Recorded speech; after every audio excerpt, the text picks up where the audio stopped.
Bienvenue sur le podcast de Monsieur M, le geek du spectacle vivant. L'émission qui parle du spectacle sans parler de création, mais de ce qu'il y a autour. Vous croyez en vos spectacles ? Ne soyez pas les seuls. Aidez les programmateurs à s'intéresser à vous. Combinez stratégie, organisation et originalité. Salut, alors aujourd'hui mon invité c'est Yanis Jean. Il est connu sur les listes C'est un métier, c'est un autre métier sur la liste Rue. Il est d'ailleurs l'un des cofondateurs de C'est un autre métier. C'est le trésorier d'une petite asso qu'on appelle les congés spectacles et puis le salarié délégué d'un syndicat du spectacle. Yanis c'est surtout une grosse expertise dans l'administratif du spectacle et un militantisme chevronné. Dans cette émission, je te propose de découvrir son parcours, de voir comment il est passé d'EduxP à celui d'un délégué syndical. Et on apprendra aujourd'hui ensemble à bloquer les serveurs de Pôle emploi ou comment est-ce qu'on peut réussir dans la production sans diplôme. On va surtout apprendre une chose essentielle, c'est que faire de la prod, c'est un acte engagé au sein d'un projet artistique et non un service de paye sans vie.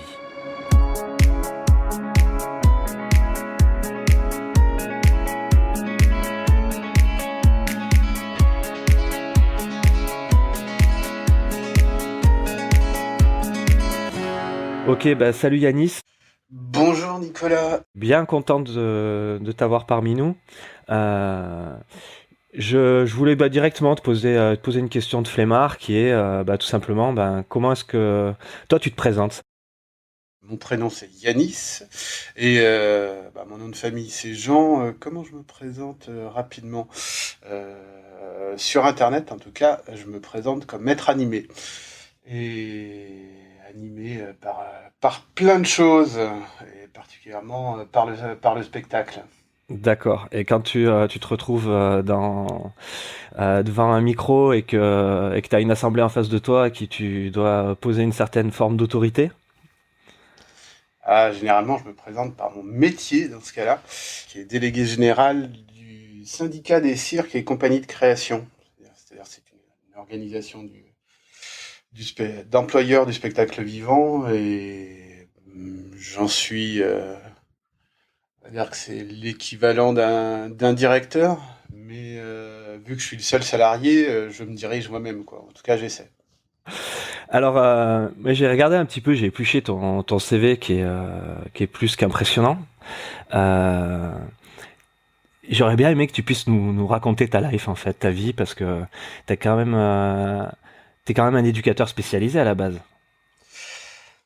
Alors même pas vraiment. Alors, j'ai une formation au départ, j'ai fait, une double formation en géographie et en sociologie.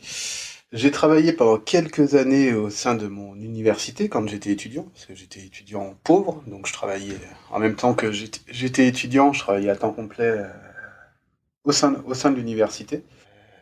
Et puis un jour, à la fois pour faire ma maîtrise et puis pour découvrir la vie, je suis parti vivre au Sénégal.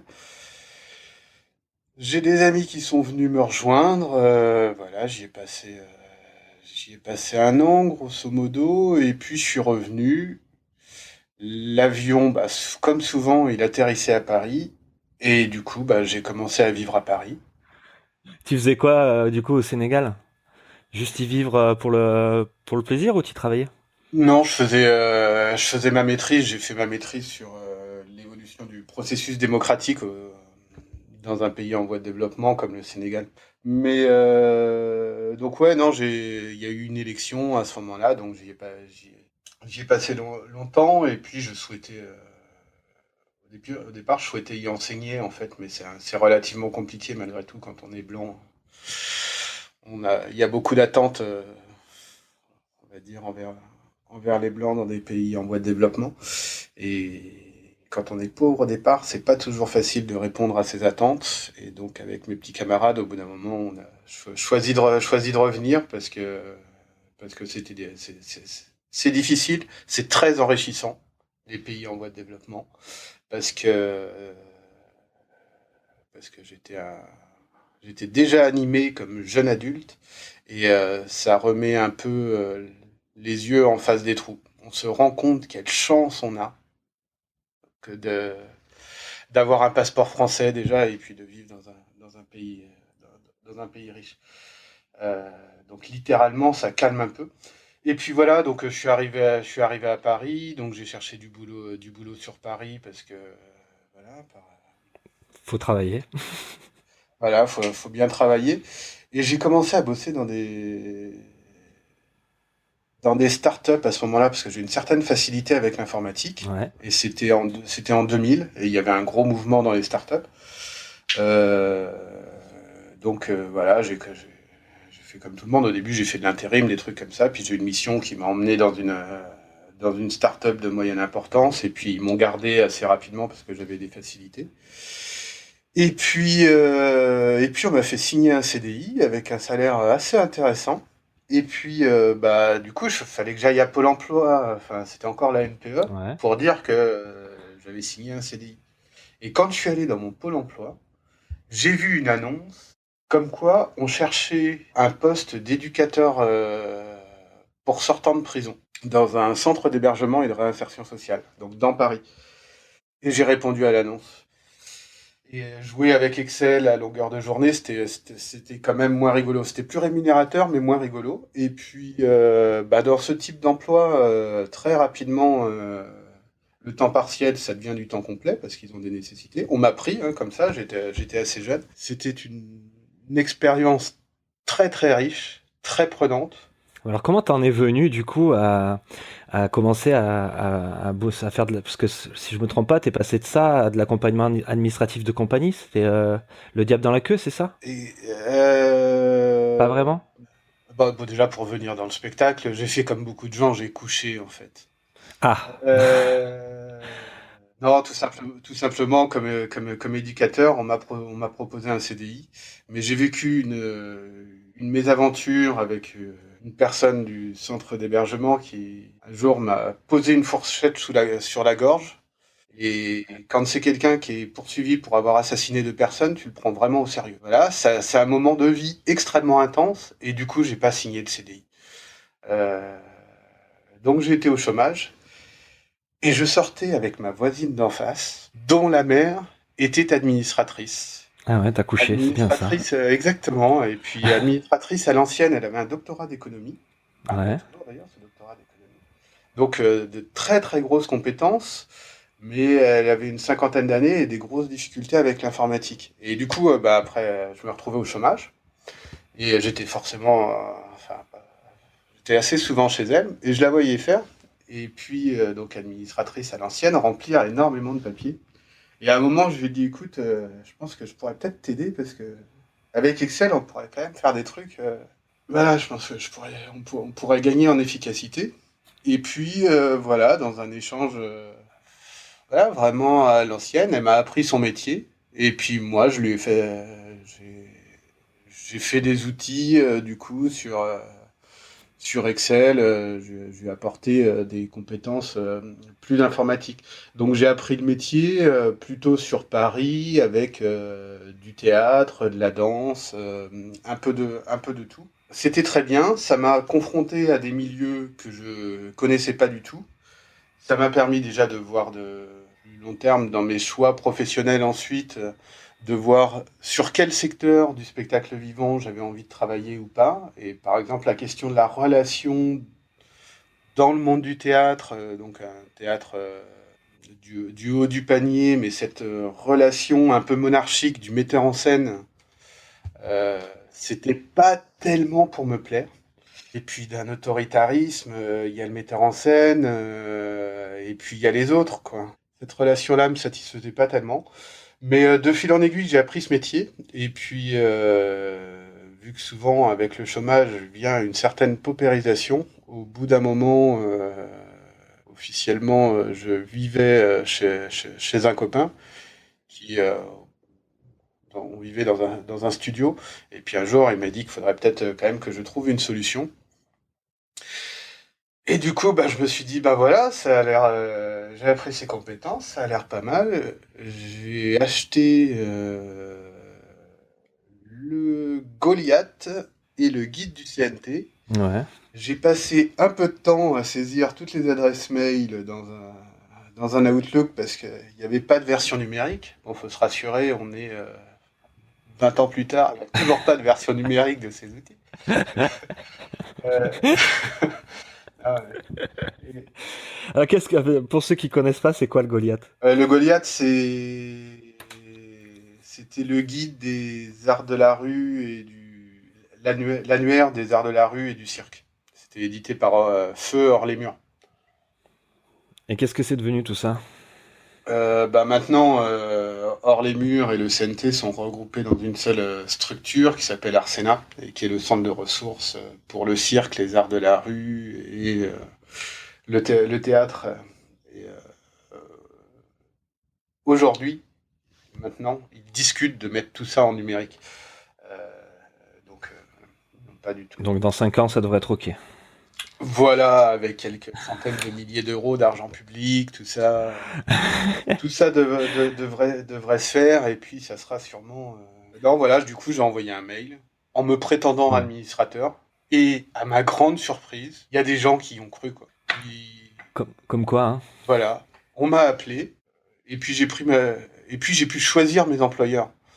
Ça, c'était top aussi. J'ai pu choisir les projets pour lesquels je bossais, donc je suis allé rencontrer différentes personnes un peu partout. Le premier à m'avoir embauché, c'est Yannick Javodin, qui est devenu administrateur d'ailleurs depuis, mais qui avait eu mes coordonnées par l'intermédiaire du Cirque Baroque, qui montait sa compagnie, Vallée Brosse Productions, en région centre. Donc lui, voilà, on est parti sur un projet. Ça me plaisait bien, parce que là, il y avait, par rapport à ce que je disais tout à l'heure sur la figure du metteur en scène, dans le cirque, il y a l'obligation du respect des compétences de chacun. Déjà, il y a un état d'esprit qui est comme ça, et puis après, le cirque, c'est dangereux. Quand tu jettes des objets ou des gens, quand tu projettes des objets ou des gens dans l'espace, c'est quand même un peu dangereux. Et du coup, il y a un sens du risque et il y a un sens des responsabilités. Et bah, par exemple, si t'es pas très sympathique envers le technicien lumière quand t'es artiste, eh ben, en plein spectacle, il peut te faire un petit, Petit flash dans la tranche. voilà, un petit flash et tu vas pas apprécier. Ça peut être un peu dangereux. Après, bah, il y a souvent le chapiteau qui est pas loin, donc tu es obligé de respecter les compétences de ceux qui montent la salle de spectacle. Et globalement, voilà, il y a les agrès, donc la technique est très prise en compte, et puis la prod aussi, parce qu'il n'y a pas beaucoup d'argent, donc il y en a besoin. Et puis après, j'avais deux compagnies qui m'avaient contacté à côté de Périgueux, dont Le Diable par la queue, qui faisait des spectacles monumentaux de rue. Une compagnie un peu historique des arts de la rue, qui faisait du nu dans la rue, avec là un leader assez présent, mais une équipe assez nombreuse. Et puis une autre compagnie qui faisait du théâtre masqué. Donc j'ai pris ma voiture, j'ai été découvrir Périgueux. Et puis j'ai été découvrir ces gens. Euh, et là, Gérard Chabert, c'était le directeur artistique du Diable par la queue. Euh, Là, il y a de la puissance artistique, quoi. Il y a vraiment, voilà, dans l'échange et tout, dans ce qu'il propose, dans les projets, euh, c'était vraiment puissant. Et, alors après, peut-être que parfois, ça s'est pas toujours vu sur les plateaux, parce que faut avoir de l'argent pour réaliser des projets d'ampleur comme ça. Mais c'était vraiment super. L'autre compagnie de théâtre masqué, on va dire que ça arrondissait, et puis malgré tout, il faut réussir à boucler une intermittence et tout ça. J'avais suffisamment déjà là avec trois compagnies, avec les arrangements sur les projets et tout. Je voyais que je pouvais boucler une intermittence. Alors en revenant, j'ai pris le gratuit du moment, j'ai loué une petite maison à côté de Périgueux, et voilà, c'était parti. Et j'étais administrateur officiellement, puisqu'il y a des gens qui... Je l'ai prétendu, les autres l'ont cru, c'était pas mal. Et t'as pas trop galéré justement au début. Bon, t'as quand même été formé par quelqu'un qui avait déjà de l'expérience à un minimum, mais tu devais quand même en avoir gros sur la patate. C'est quand même vachement de responsabilité de porter l'administratif de compagnie comme ça. Bah, c'est vrai que, si tu veux, par rapport à ce que je te racontais avant, j'étais assez détendu. C'est-à-dire, j'avais quand même côtoyé euh, des gens où là, tu peux un peu avoir peur. Donc, non, franchement, ça me faisait pas très peur. Je trouvais ça assez tranquille. Après, c'est du bon sens, quoi. Il y a plein de choses, c'est du bon sens. Quand même, il y avait déjà Internet, donc tu te renseignes, t'appelles. Voilà, c'était surtout beaucoup de temps, parce que voilà, du coup, là, de l'apprentissage d'un métier, bah, faut le faire. Donc c'est surtout là beaucoup de temps. Après, en plus, au début, t'as pas forcément les bons outils, alors faut les construire. Il faut aller voir beaucoup de spectacles aussi parce qu'il faut quand même voilà, découvrir cet environnement-là. Mais par contre, non, je trouvais, enfin, à vrai dire, même, je trouvais ça assez tranquille. Et de là, du coup, t'as dû prendre sacrément en compétence parce que pour les auditeurs qui connaissent pas, c'est un autre métier. C'est un groupe de discussion sur Google qui rassemble des administrateurs. Et toi, t'en es le fondateur, enfin un cofondateur avec mince, comment il s'appelle? Vincent Garot. Ouais, merci, avec Vincent Garot et qui a un forum email en fait où les administrateurs de France communiquent entre eux, se posent des questions, se répondent. Moi, j'en ai fait partie pendant longtemps. Et tes réponses étaient, à chaque fois, elles faisaient mouche. T'es super compétente dans le domaine et t'as appris tout seul, sans formation, sans diplôme et en allant chercher à chaque fois les informations. C'est bien ça que tu me dis? Ouais, ouais, je suis allé chercher les infos. Alors, moi déjà, effectivement, de l'administration, on va dire déjà, j'avais un parcours avant, puisque au sein de l'université, j'ai quand même travaillé 2 ans sur des sujets assez techniques et tout ça. Mais ouais, non, c'est beaucoup de bon sens. Et puis après, de l'accumulation. Donc, c'est vrai qu'au départ de ces 3 compagnies, bah, comme tout intermittent, tu fais beaucoup de projets. Donc parfois, faut aller vite, et puis tu es confronté à bonne diversité de problèmes, quoi. Donc progressivement, ça s'apprend. Voilà, c'est pas extrêmement complexe. Il y avait le guide du CNT qui était quand même pas mal déjà à l'époque. Il y avait un certain nombre de ressources, toutes les, je sais plus, les 200 premières pages. Il y avait déjà des ressources. Puis c'est vrai que c'est la chance de faire ce métier au moment d'Internet où tu peux quand même trouver beaucoup de choses. Et puis voilà, après tu peux dialoguer avec tes pairs. Au final, j'ai le sentiment que c'est juste une soif d'apprendre en fait. Exactement. Puis après, le champ du spectacle vivant, c'est un nid d'exception.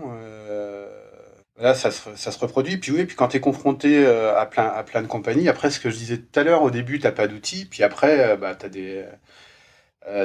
des outils, tu commences à avoir des fichiers Excel, par exemple, pour monter des prods sur un projet, quand tu es contacté pour ça, que ça te fait,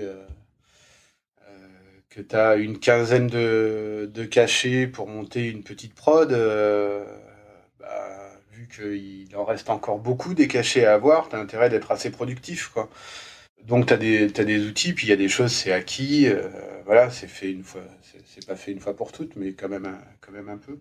Donc ouais, ouais, c'est une soif d'apprendre, puis d'enrichissement permanent.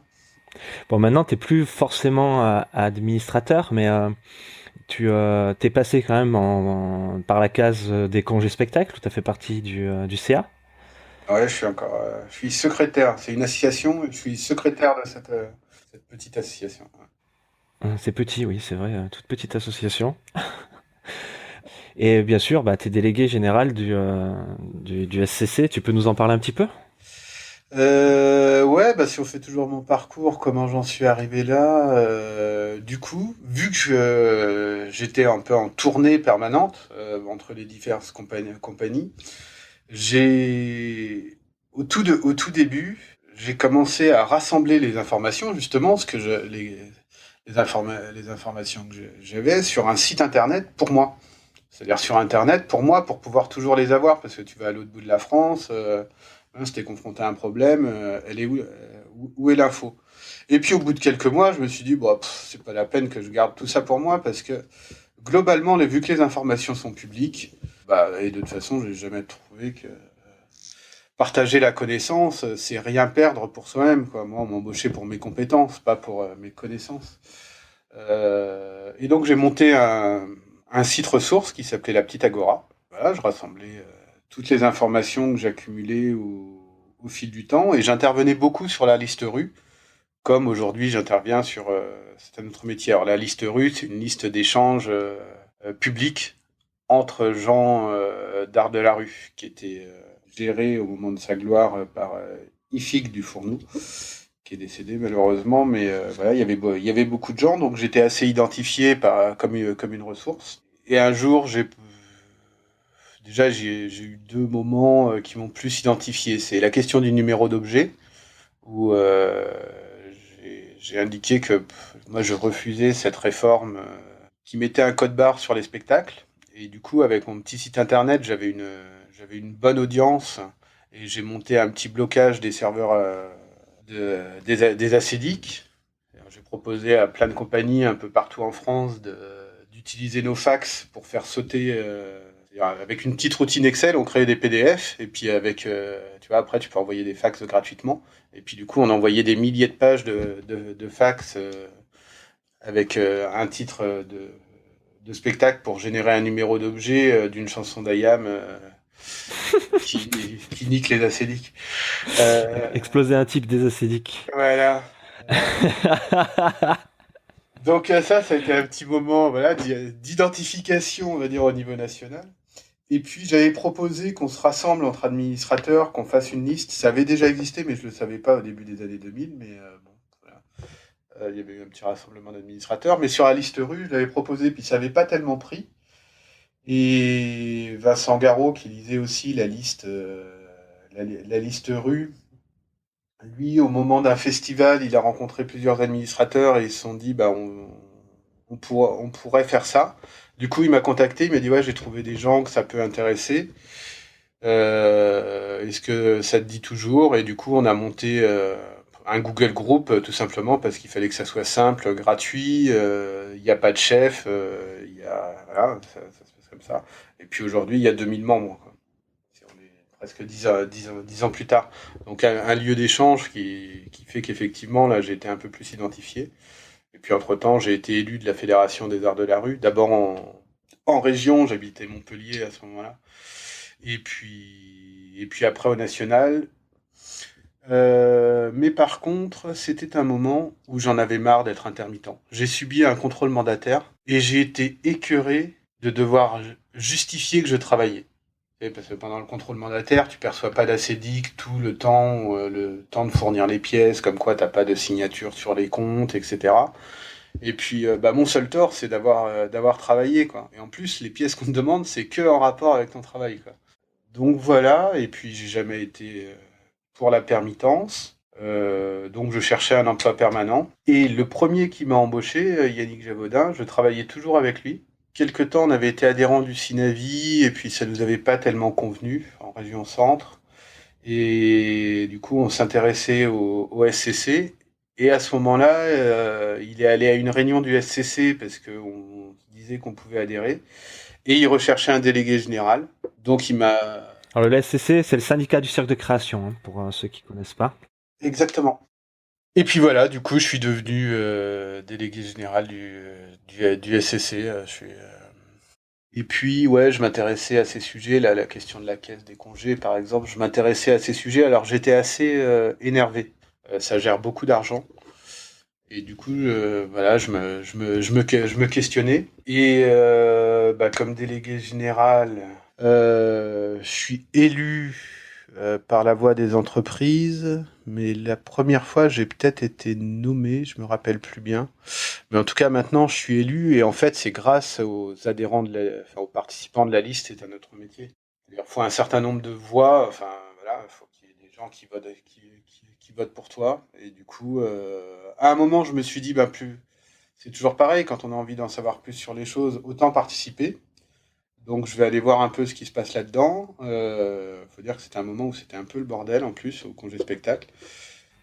Oui, il y avait des problèmes d'excédent, si je me trompe pas, c'est ça? Oui, il y avait beaucoup d'argent en réserve. Et puis il y avait un rapport de la Cour des comptes qui mettait en cause pas mal la gestion des congés spectacles. Et voilà, et puis au fil du temps, au deuxième mandat, en fait, là, le syndicat des cirques et compagnies de création, on est membre de l'UFISC. L'UFISC, c'est une grande fédération dans le spectacle. Il y a une autre grande fédération qui s'appelle la FESAC, la Fédération des employeurs du spectacle, de l'audiovisuel et de la communication. Et ces deux fédérations doivent trouver des équilibres politiques au sein de la caisse congé spectacle à ce moment-là. Et de fait, il y avait des postes soumis à l'élection, 4 dans le spectacle vivant, et les gens qui ont été présentés par l'UFISC, on a été 3 à être élus. Les autres employeurs du spectacle vivant, qui nous considéraient un peu comme des pimpins, ça leur a fait un petit coup d'électrochoc de voir qu'on pouvait mobiliser vraiment beaucoup d'entreprises. On les a laminés, quoi. En nombre de voix, on avait 4 fois plus de voix qu'eux. Et puis après, du coup, voilà, j'ai été élu secrétaire, mais parce que voilà, à la fois pour des équilibres politiques, puis parce que je suis beaucoup ce dossier.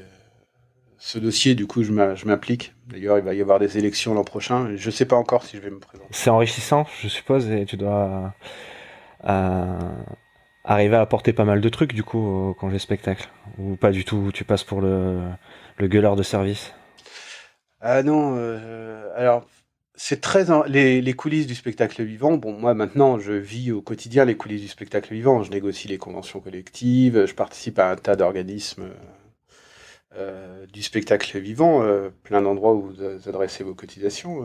Donc c'est très intéressant. Après, être dans une structure comme ça qui gère plusieurs centaines de millions d'euros, bon, c'est sûr, c'est pas inné, mais c'est très intéressant. Il y a des vraies possibilités de faire évoluer le schmilblick. Non, disons qu'au début, oui, on nous a vus, particulièrement avec mon petit compère Rémi Bovis, qui est le directeur de rue de Cirque à Paris, qui est maintenant président du Sinavi aussi. C'est vrai qu'au tout début, ils nous ont vus un peu, c'est-à-dire que nous, on n'est pas habillés en costard au quotidien. Enfin, on est le spectacle vivant détendu, quoi. Et on est arrivé dans un regroupement de costards cravates. Ils se sont dit, mais bon, ils allaient nous manger tout cru. Sauf que nous, non. D'abord, on travaille, on lit les choses qu'on nous envoie, et après, on pose des questions. Et on attend des réponses. Et au bout d'un moment, au bout de quelques années, bah, tu sais, 320 millions d'euros, c'est juste qu'il y a plus de zéros que dans un... Enfin, le fichier Excel, il a juste plus de zéros, mais... Le fond reste le même. Ouais. Voilà. Hein, donc, on arrive quand même à assez bien comprendre les choses. Et là, donc maintenant, ils nous prennent à peu près... Enfin, je crois que même ils nous prennent véritablement au sérieux, parce que bah, déjà, on a amené des choses sérieuses. Et puis, notre volonté actuelle, bon, parce que maintenant, la gestion de la caisse, c'est quand même largement assainie, c'est beaucoup plus clair. Après, il y a beaucoup de fonds qui sont placés avec Rémi et avec le SMA aussi, ou le syndicat des musiques actuelles, mais c'est surtout avec Rémi qu'on fait ce travail, en tout cas avec le Sinavi, parce que il y a un autre élu du Sinavi, Gilbert, qui travaille aussi beaucoup. Notre volonté, c'est que les fonds, au lieu qu'ils soient placés on va dire, indirectement en bourse, ils servent à l'intérêt du secteur et qui a un effet de levier. Donc là, notre volonté, c'est qu'il y ait une partie des fonds qui soit placée, qui permettent, par exemple, d'accéder à des fonds qui sont gérés par France Active et qui permettent d'avoir des prêts bonifiés pour les structures du spectacle vivant, voire des prêts à taux zéro, des apports en fonds propres. Et donc, il y a un véritable impact pour le spectacle vivant sur des projets qui génèrent de l'emploi, qui génèrent de la solidarité ou des réalités de terrain. Et là, il y a quelques millions d'euros qui dorment, donc, je pense qu'à la fin, on va réussir à obtenir ça. Et du coup, c'est des vrais défis, quoi, parce que ça peut avoir des impacts énormes. J'imagine, ouais. Des effets de levier, quoi. Avec quelques millions d'euros, on peut lever quelques dizaines de millions d'euros. Et pour nos structures, bah, c'est pas rien, quoi. Tu vois, accéder à du prêt bancaire, accéder à... Toujours pareil, à être mieux géré, mieux informé. Non, gérer une compagnie ou être administrateur de compagnie, surtout quand tu es intermittent, je pense que c'est malgré tout, en fait, c'est plus difficile parce qu'il y a le poids de l'intermittence, de renouveler les heures, etc. Donc il y a un poids sur ta vie individuelle constant, un peu. Faut quand même, voilà, parce qu'on vit pas d'amour et d'eau fraîche et qu'à l'arrivée, il y a cette pression constante des heures, du renouvellement. Et puis souvent, gérer des collectifs, c'est compliqué. Pendant les temps de création, c'est quand même un métier compliqué. C'est beaucoup de psychologie pour moi d'être administrateur. Mais après, c'est vrai qu'en s'impliquant dans d'autres, c'est quelque chose que je dis souvent sur la liste, mais globalement, soit on peut être spectateur du monde dans lequel on vit, donc en l'occurrence pour nos compagnies, le monde du spectacle vivant, soit on peut en être acteur. Et en participant à des collectifs, alors voilà, j'en cite toujours un certain nombre parce que je crois en valeurs qui défendent le SMA, le CINAVI, donc le SCC, la Fédé des Arts de la Rue, et même d'autres, et ben oui, on peut changer le spectacle vivant. C'est que la mobilisation. Alors effectivement, soit on reste assis derrière son écran en train de dire oh, putain les congés spectacles, on n'y comprend rien, ils nous prennent du pognon, c'est n'importe quoi, ça gère 300 millions d'euros. Soit à un moment on se dit ah tiens, on va aller voir un peu, et puis qu'est-ce qu'on peut faire collectivement?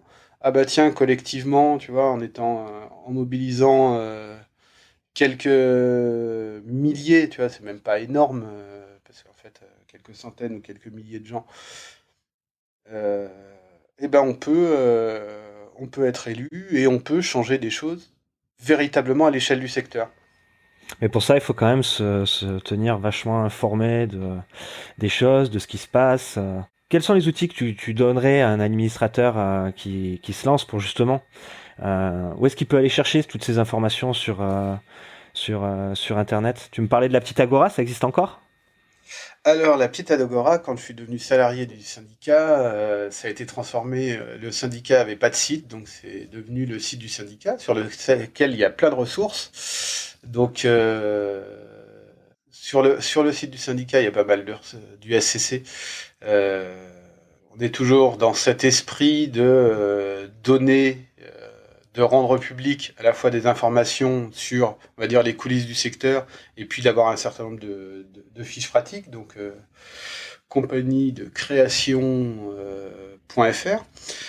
Et puis sinon, au quotidien, alors moi j'utilise un outil qui est NetVibes, qui permet de... Alors là, on est sur de la technique, mais bon, les gens ils iront voir un peu ce que c'est tout ça. Ça permet de regrouper des flux RSS. S'ils connaissent, c'est l'équivalent de Feedly, quoi. Donc là, voilà, moi j'ai un gros NetVibes au fil des années pour avoir de l'information. D'ailleurs, j'en partage un, j'avoue que je me rappelle plus l'adresse, mais j'en mets un public quelque part avec une partie des sources. Alors, je l'ai pas actualisé depuis un moment. Peut-être que d'ailleurs, après ce podcast, j'essaierai de l'actualiser pour. Voilà, donc là, ça va piocher des informations sur les différents sites des organisations employeurs, des sites de centres de ressources, là je vois comme ça, parce que du coup je regarde, association mode d'emploi, la revue fiduciaire, la maison des assos, des trucs sur la Cour des comptes, etc.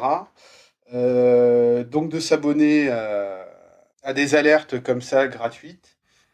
Alors tu peux juste rapidement nous expliquer ce que c'est un flux RSS? Sur les sites internet, quand on publie des articles, en fait, ça génère une liste de ces articles et de la rendre disponible par l'intermédiaire d'un flux RSS, quoi. Voilà.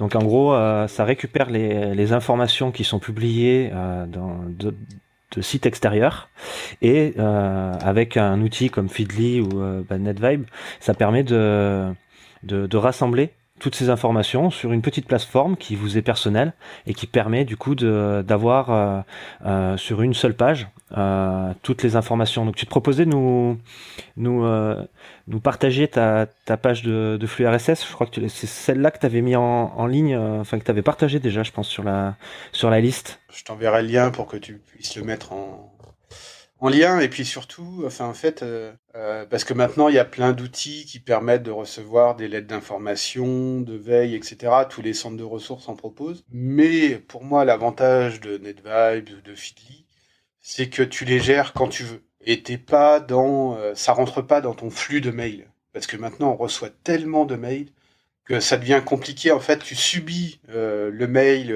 voilà, comme une contrainte quand il arrive, alors que là, bah, le NetVibes, tu peux prendre un temps pour regarder les flux un peu bah, quand tu veux, slash quand tu peux, quoi. Et pas, voilà. Mais malgré tout, il y a aussi des outils d'alerte mail. Et quand on débute ou pas, il y a des outils auxquels on pense pas toujours. C'est les chambres de la Cour des comptes. On peut recevoir des informations.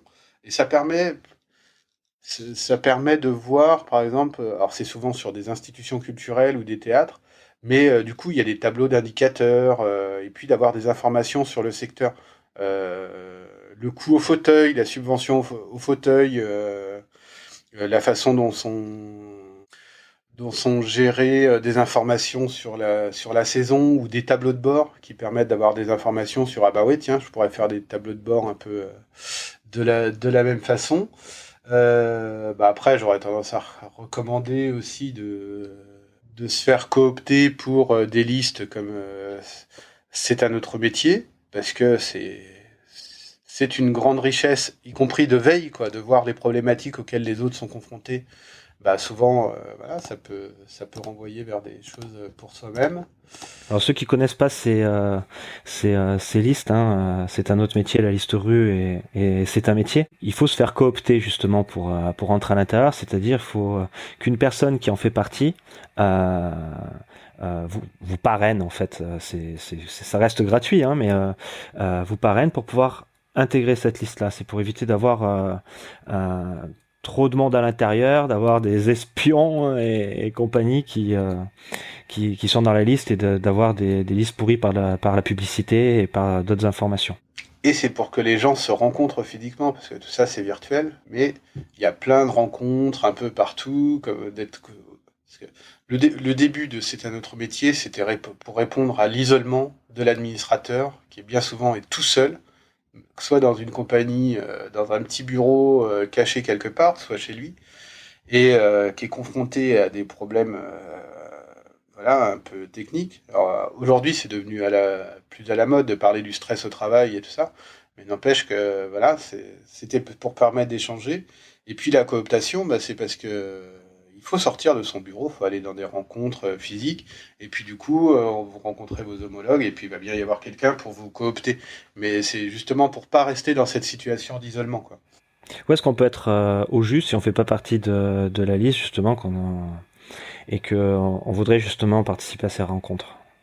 Oh bah là, il y a plein de rencontres organisées souvent par les centres de ressources, par exemple la NACRE, Arcadie, Réseau en Seine, ils ont plein de groupes ouverts où il y a des rencontres qui sont ouvertes sur des sujets administratifs. Et du coup, bah là, souvent, on rencontre ses petits camarades et puis c'est assez facile du coup d'être coopté, hein. Éventuellement, on peut toujours m'envoyer un mail, voilà, mais c'est mieux de pouvoir avoir un échange physique et que tout passe pas forcément par Internet, quoi. Il y a des rencontres partout qui se font. Alors, tu donnerais quoi, toi, comme conseil, justement, à un administrateur qui se lance dans le métier, qui part un peu comme toi, tu l'as fait il y a 20 ans. Tu penses que déjà, est-ce que tu penses que c'est encore possible de, euh, de procéder un peu de la même manière que tu as fait, c'est-à-dire aller choper un peu les mails des compagnies et puis envoyer du gros sur ah ben voilà, je suis administrateur et puis répondre aux annonces comme ça. Tu penses que c'est quelque chose qui est possible encore maintenant? Ouais, sans problème. C'est un métier qui est recherché. Alors, c'est un métier qui continue d'être recherché. Bon, il y a beaucoup de formations maintenant et tout ça, mais souvent ces formations sont quand même orientées beaucoup vers les lieux et vers l'institution. Donc, il y a moyen de se faire une place même sans être passé par par ces formations-là, quoi. Après, voilà, c'est ça, faut se former, s'intéresser. Du coup, faut compenser le manque de ce qu'on n'a pas eu éventuellement par des formations. Mais même quand on est passé par des formations, de toute façon, faut continuer à s'informer et tout ça parce que pour ce que j'en vois, Ça change tout le temps. ouais, ça change tout le temps. Et puis, ils ne connaissent pas forcément très très bien l'environnement des compagnies, quoi. Déjà, la production de spectacles, c'est pas forcément quelque chose qui est très travaillé. La recherche de subventions, oui, mais enfin, moi j'ai toujours été convaincu qu'un administrateur n'obtenait pas de subvention, quoi. C'est un projet. Après, tu peux travailler pour bien produire un spectacle, et puis peut-être que du coup, s'il y a un bon projet derrière, tu vas participer à lever des fonds. Mais il n'y a que l'artistique qui peut générer véritablement des fonds. Donc, les conseils, voir des spectacles, c'est quand même l'essentiel. Voilà, on est là pour faire en sorte qu'il y ait des œuvres sur le plateau. C'est parfois oublié. Par certains, c'est un peu trop oublié, mais faut voir des spectacles, des bons, des moins bons, de tout. Si on travaille pour une compagnie de cirque, par exemple, il faut voir des spectacles de cirque. Il faut se situer historiquement aussi. Surtout, là, je pense, dans le théâtre, c'est facile, mais c'est plus compliqué pour les arts de la rue, le cirque ou peut-être la marionnette. Il faut pas oublier qu'il y a eu une histoire avant, donc là, faut aller voir dans les bouquins publiés par les centres de ressources. Il y a Actes Sud qui a fait des bouquins aussi, des panoramas pour voir un peu comment ça a évolué esthétiquement. Après, en termes d'outils, la Bible de l'administrateur, enfin le logiciel indispensable qui est Excel, là, toutes les ressources sont sur Internet, hein. Vous pouvez utiliser de la formation professionnelle, l'AFDAS, c'est utile. Les formations longues aussi, les formations longues permettant aussi ça génère des heures aussi, donc c'est pas forcément un handicap pour pouvoir quand on est intermittent. Et ça permet éventuellement aussi de se faire une pause dans un projet professionnel pour réfléchir à comment on peut évoluer. Est-ce que tu penses que c'est utile et possible à un artiste de faire une petite formation AFDAS sur l'administration du spectacle, justement, sur la production? Alors, utile, oui. Indispensable même. Et je réfléchis pour pas mélanger les sujets, mais alors déjà dans une évolution professionnelle, oui, c'est possible quand on a été directeur de compagnie, comme ça on s'enrichit. Donc moi j'en ai un exemple. Je disais que j'ai travaillé pour un jongleur, Yannick Javodin, pendant des années. Il était jongleur, il est passé par le cirque baroque, le cirque du soleil, etc. Et puis c'est le cas plus particulièrement dans le cirque parce qu'on le voit plus, mais c'est aussi en fait le cas dans les autres secteurs. Au bout d'un moment, la carrière peut s'arrêter et puis il a fait une formation d'administrateur parce que quand on a été directeur de compagnie pendant des années, normalement il y a des compétences qu'on peut avoir, en tout cas des choses auxquelles on a été confronté. Et puis il est devenu administrateur. Il a été administrateur d'une compagnie de moyenne taille qui est le Cheptel Alekoum. Et puis il a eu un autre poste ensuite. Il a été administrateur d'une compagnie un peu moins modeste qui est le théâtre équestre, pardon, Zingaro. Et donc il y a des évolutions professionnelles qui sont possibles. Et puis sinon, quand on est directeur de compagnie, en fait, c'est vrai que souvent on devient directeur de compagnie un peu par accident, on monte son asso et hop, c'est parti. Mais c'est essentiel de pouvoir dialoguer avec l'administrateur. Et aujourd'hui, il n'y a pas de formation de directeur de compagnie, et c'est dommage. C'est une réflexion qu'on a au syndicat de proposer des petits modules pour pouvoir dialoguer avec son administrateur. C'est pas de devenir administrateur, c'est de pouvoir parler d'un budget de prod parce que une bonne production, ça fera pas un bon spectacle. Parce que s'il n'y a pas une qualité du propos, une qualité de l'interprétation, du travail, ça va être compliqué. Mais par contre, une mauvaise production, ça peut vous pourrir un spectacle. Vous pouvez avoir une super idée, mais mal produit. Peut y avoir des tensions au sein de l'équipe, parce que l'argent, quand même, c'est souvent des tensions. entre les artistes-interprètes, les tensions au plateau, elles vont se ressentir. Vous allez avoir un décor de merde. Enfin, voilà. Donc c'est important. Comme d'ailleurs, c'est important pour un administrateur, ce que je disais, d'aller voir des spectacles et de pouvoir parler artistique. Après, dans sa fonction au quotidien, euh, il y a, c'est pas dans le rôle de l'administrateur De savoir de faire jongler. ouais, de savoir jongler ou de faire du conseil à la mise en scène. Mais bon, je pense que vous le savez, dans le spectacle vivant, tout se passe en, en déjeunant et en dînant, dans les repas. Et là, on discute. Et là, c'est bien de pouvoir discuter artistique, quoi, de dire, voilà, d'avoir un point de vue quand même. Et puis comme ça, en plus, c'est quand même mieux de travailler pour des projets qu'on est en capacité de défendre. Mais aussi, il faut avoir un vernis technique. Parce que quand on est administrateur, il faut pouvoir discuter avec un directeur technique.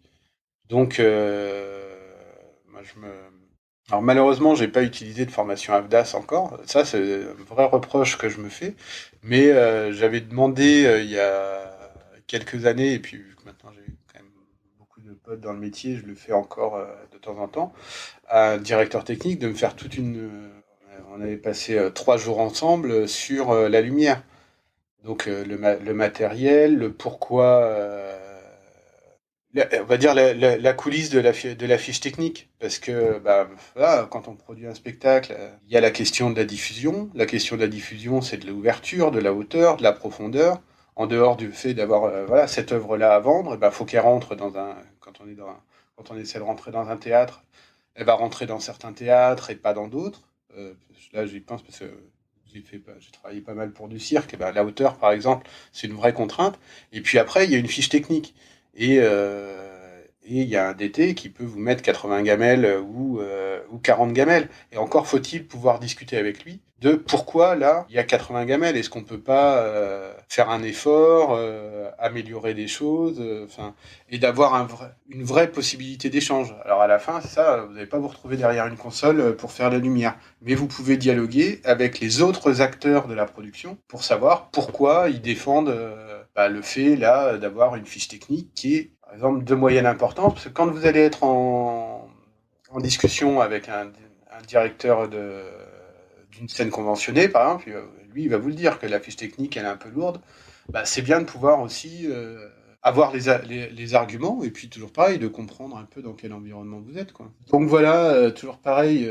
C'est d'arriver à avoir cette espèce de transversalité entre les différentes disciplines, d'arriver à être le plus polyvalent possible en fait. Exactement. Et puis c'est toujours la question du respect des compétences de chacun.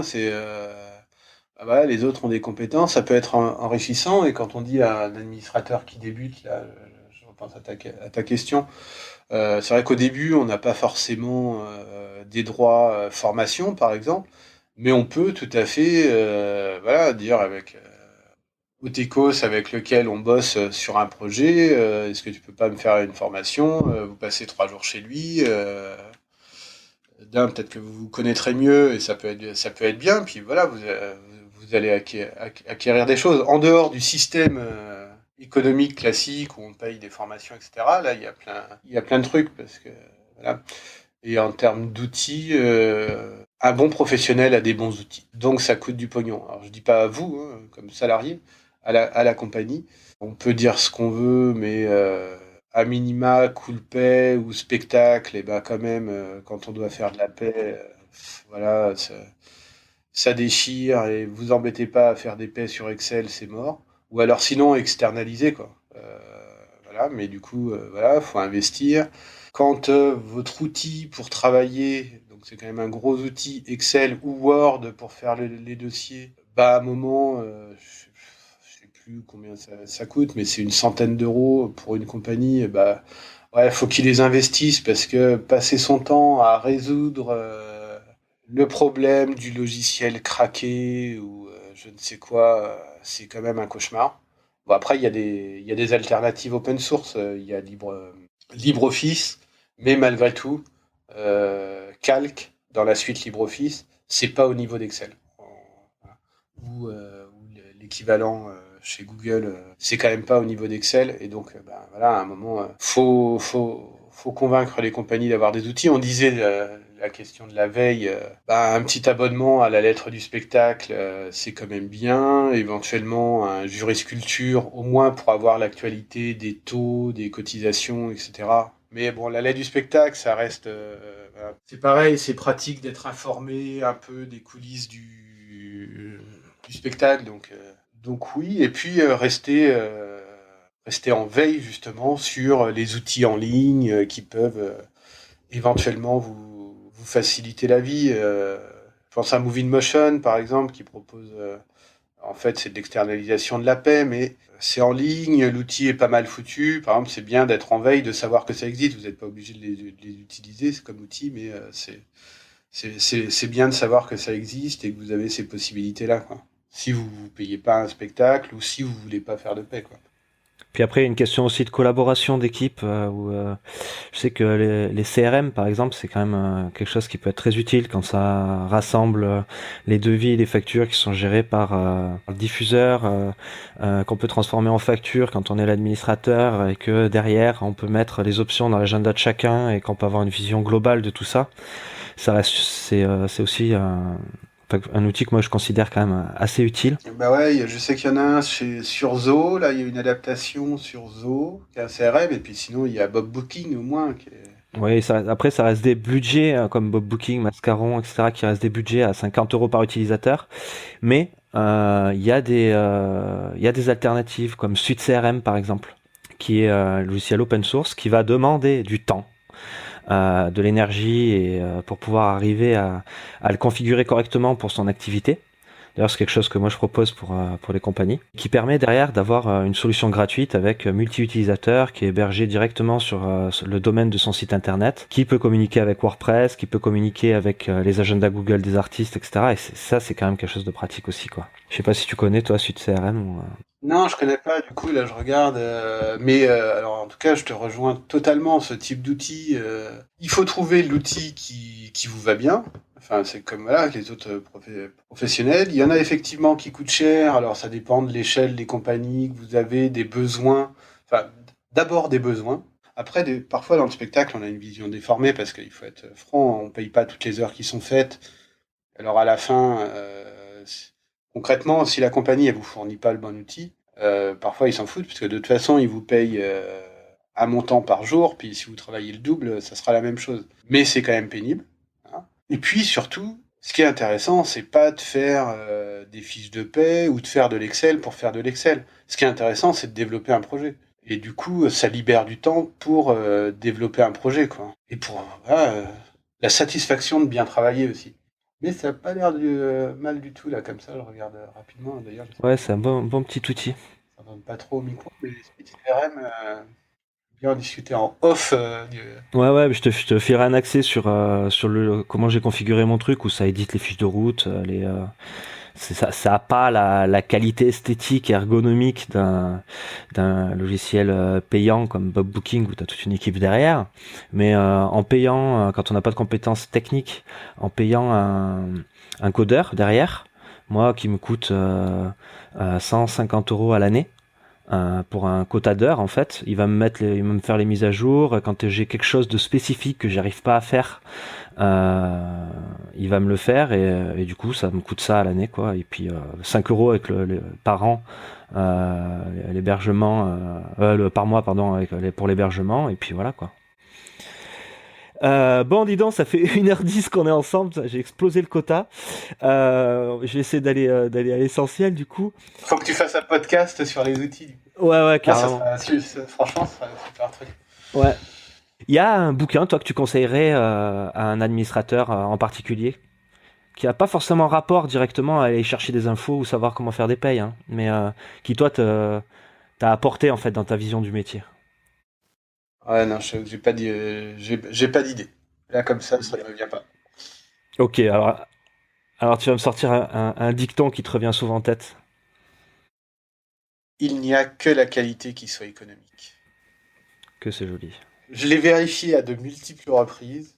Et voilà, c'était le dicton de Yannick quand j'étais dans sa compagnie. Mais c'est tellement vrai, il n'y a que la qualité qui soit économique. Il faut savoir investir, ça coûte moins cher. Une question que j'adore, qui est d'un gars qui s'appelle Stanislas Leloup, que je vais interviewer cet après-midi en fait, qui pose dans ses podcasts toujours la même question, et une question que j'adore moi, c'est quel conseil le plus important tu te donnerais à toi-même, mais à ton toi-même de 20 ans, au regard de ton parcours et de ton métier?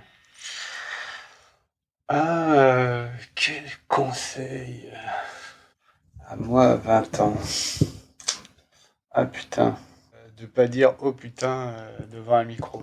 Ça serait de continuer à profiter.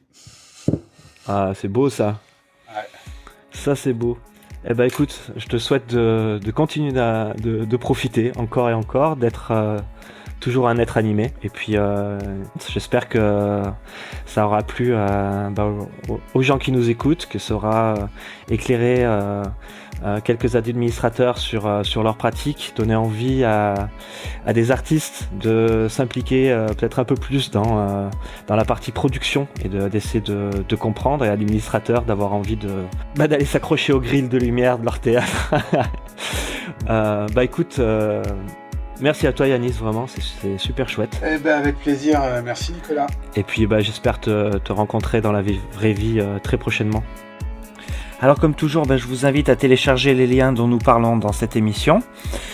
Et si comme Yanis, vous souhaitez plus d'informations sur Suite CRM et recevoir une petite vidéo de présentation, rendez-vous sur la seule page de ce podcast, www.monsieur-m.fr.